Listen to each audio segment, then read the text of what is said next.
Hey, Dr. C here with you. Here's a pretty cool superfood that you might not be using that maybe you could. And that's nutritional yeast. You know, it's a really dense source of quality protein, tons of B vitamins and minerals, and it's pretty tasty stuff if you use it right. So I'll go deep into what it is and some of the concerns about it and details on what it has and how you can use it. So basically, this is Saccharomyces cerevisiae, and this is a kind of yeast. Yeast is a large family of organisms, and many of them are benign. So a small number of them are harmful, and many of them are just neutral. They're just there and not really, bothering us either way. And this is in that category of those that are benign and have nutritional roles. So this is a compound that is cultured and grown, and its nutrient content is based upon the media from which it is grown. There's thoughts about yeast being a bad thing, about yeast overgrowth, about yeast infections in the body.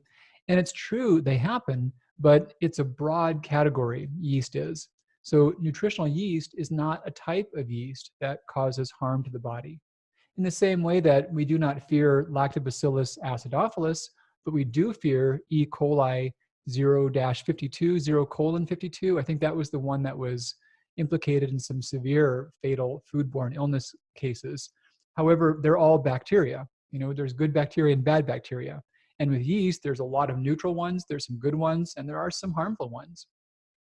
When the body does get yeast overgrowth, it's generally a matter not so much of catching yeast. There are some isolated examples where it is, but it's more commonly an issue of poor immune regulation. The body not really maintaining its own flora properly.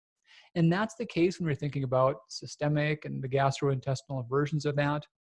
And yeast, so Saccharomyces is not a version of yeast that is infectious. And when you do ingest it orally, it's not live to begin with. You can't really bake bread from nutritional yeast, and it doesn't grow inside the body, even if it were a live version of yeast. So you won't cause yeast overgrowth. I've heard some more savvy viewers voice concerns because there are yeast antibodies, specifically Saccharomyces antibodies, present in the case of inflammatory bowel disease. Well, so Saccharomyces is a genus, and there's different species in that genus. And some species in that genus are normal residents of the bowel flora. And inflammatory bowel disease, they've tried to find some good markers, some good blood antibody markers that predict the disease and show its severity. They haven't found many, but anti-Saccharomyces antibodies is one of those. Now, it's not so much that yeast is causing inflammatory bowel, but more so that with the inflammation, that type of yeast is one of the items that can come under attack with autoimmunity. So in the case of thyroid autoimmunity, for example, thyroglobulin is not the cause or the culprit behind thyroid autoimmunity, quite the opposite. You need thyroglobulin to make hormone, and it's also a structural protein within the thyroid. However, the immune system in its error can attack thyroglobulin, and that's a measurable way to diagnose thyroid disease and to a loose extent gauge the progress of the disease. But thyroglobulin is not the culprit, so you wouldn't want to avoid thyroglobulin or feel a need to forego any oral compound like natural thyroid that contains thyroglobulin. And so too for yeast and inflammatory bowel disease. There's a marker that has a similar name, but yeast doesn't cause the condition. So why would you think about adding it into the diet? Well, it's an awesome source of a lot of nutrients. Let me put up a image real quick just to show you guys. Here's a label of nutritional yeast and the things you can commonly find in that. So for a couple tablespoons, that's a pretty healthy dose. In a lot of cases, I'll end up using probably more like half of this when I add it to something, but you're getting some nice protein. You're getting substantial percentages of some hard to obtain nutrients. So iron, case in point, a nice amount of biotin, B6, pantothenic acid, which is B5 for the adrenals, some more zinc, selenium, molybdenum, all really important things that are easy to get low in. And it's a dense source of them and crazy tasty stuff as well. You'll notice that B12 is not on the list. So I want to talk a bit about fortified and non-fortified. So a lot of brands of yeast are fortified. They've had B vitamins added into them. And those can include thiamine, riboflavin, niacin, B6, B5, folic acid, and B12. Those are the typical ones that are added. Now, the folic acid that's added in, that's folic acid. It's synthetic folic acid.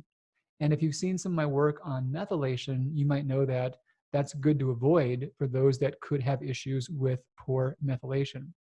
Folate is good, naturally occurring folates in food, and methylfolates, natural folates in supplements are useful things to have in appropriate amounts, but folic acid's better avoided. And there are many that feel just vaguely not well from megadose B vitamins in general, like stimulated or edgy or antsy. And I don't know for certain if that's real, but I actually do get that myself. So I feel better not doing megadose B vitamins. And I've heard many others say the same sort of thing. So definitely the folic acid, good to avoid. And that's a reason to avoid fortified yeast if you have thyroid disease, because the overlap of thyroid disease and methylation defects is pretty close to 100%.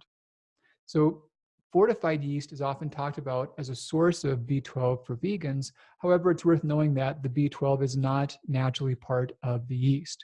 And unfortified yeast, some have argued that it contains a kind of B12, and maybe there's a similar molecule, but there's really no data saying there's a biologically active form of B12 that humans can utilize. So you'd still need to make sure you're getting that somewhere else if you were not getting other sources of B12. And if you're a vegan, that's an easy enough thing to supplement with, and many can do well from that. Some do need more than just oral to stay stable. Shots can be useful that way. But yeah, just know that unfortified yeast is not a reliable source of B12. So what do you do with this stuff? Well, I thought about this. We were in Italy this last summer for a while, and a lot of foods were topped off with fresh grated Parmesan cheese. And its yeast is very close to that. So it's a salty, it's a umami flavor, kind of a savory type taste to it. And the commonly granulated forms you get also have a little bit of texture to them. So short answer is they can go on most anything. Soups, stews, stir fries, hot dishes, you can throw them in smoothies. If you do a lot, it could change the flavor of a smoothie, but they can go well in quite a few things. One classic recipe is popcorn. I do that on occasion. It's not a food I eat frequently, not a bad food. You can get organic popcorn and you can pop that air pop methods and have a clean food to work with. The one thing about the yeast is that it doesn't really stick readily. So when I do make it, I'll just powder it. Take the good version of yeast, put that in a blender with no other ingredients and run it dry for a few minutes, and it'll make into a very fine powder. You might want to let it settle before you open it because you actually breathe some of it in, which is not harmful, but it's just kind of icky. But then that works really well to add with some oil from a mister on popcorn, and it's a great flavor. So yeah, nice thing. You can also roast garbanzos and add some yeast to coat that afterward. That's a cool trick for a snack too. Or it works really well in dips. So if you make hummus or if you make some non-dairy yogurt dips, yeast can be a good adjunct to that. But a good way to start out is have a small bowl of that next to the stove and sprinkle it on. Add it to various foods and see how much, see where you like it. But it's a fun way to add in some extra B vitamins and some good minerals.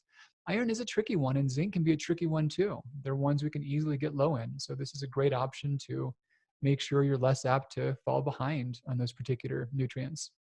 The other thought is that apart from the nutrients, there are some really neat phytochemicals, phytocompounds that yeast has that have been documented to be helpful. So two of these are alpha-mannan and beta-glucan. Alpha-mannan has been shown to help inhibit the ability of infectious bacteria to hold on to your guts, to hold on to the intestinal lining, so they slough away more easily.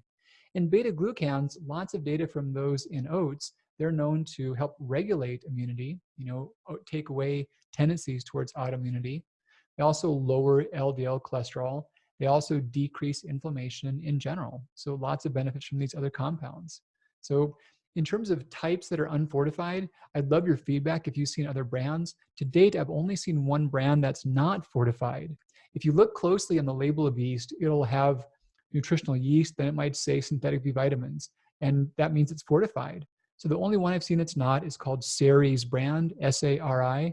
I'm actually not sure if it's Sari or Sari, come to think of it. It could be Sari, like the clothing piece, the Indian clothing piece.